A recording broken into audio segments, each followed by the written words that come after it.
আপনারা জানেন এই মোর্শেদ আলম জীবনে কি করেছে এবং জীবনে তার এখন এই উত্থানের পেছনে আছে শেখ হাসিনার হাত।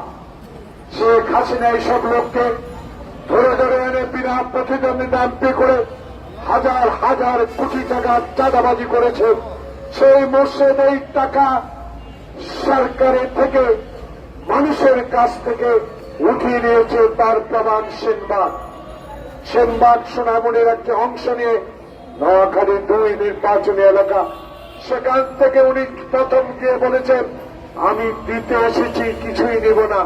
কিন্তু মানুষ দেখেছে এই 16 বছরে উনি দিতে আসেন নাই, সব কিছু লুটে নিয়ে গিয়েছেন। সেই মোর্শেদ আলমের ইতিহাস বড় করুণ ইতিহাস। যখন 111 সরকারকে ডিজিডিআর মধ্য দিয়ে সেদিন মোসাদ্দেক আলী ফালুর কষ্টার্জিত অর্থ দিয়ে যখন RTV করা হয়, সেই RTVকে জোর করে তার থেকে লিখিত নিয়ে দখলে নিয়েছিলেন সেই মোর্শেদ আলম। আজকে বাংলাদেশে এই অন্তর্বর্তীকালীন সরকারের আমলে বহু মামলার আসামি হয়ে গত 3 দিন আগে গ্রেপ্তার হয়েছে। প্রিয় বন্ধুগণ, ব্যক্তিগত কোনো আক্রোশ নয়, ব্যক্তিগত জমি অর্থ ব্যবসা নিয়ে মোর্শেদের সাথে আমার কোনো প্রতিদ্বন্দ্বিতা নাই।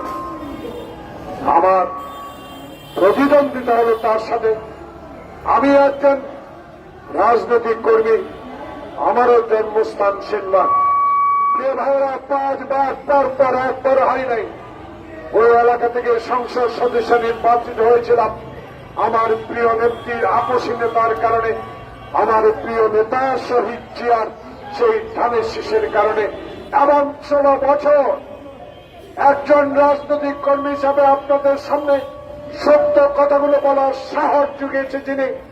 বাংলাদেশ থেকে 10,000 কিলোমিটার দূরে থেকে যে ব্যক্তিটি আমাদেরকে সাহস জুগিয়ে বাংলাদেশে গণতান্ত্রিক আন্দোলন, একটি ভোটাধিকার ফেরত পাওয়ার আন্দোলনে আমাদেরকে সহযোগিতা করেছিলেন, সেই তারেক রহমান। আজকে আমি এখানে এসেছি, মিস্টার মোর্শেদ আলমকে গ্রেপ্তার করা হয়েছে।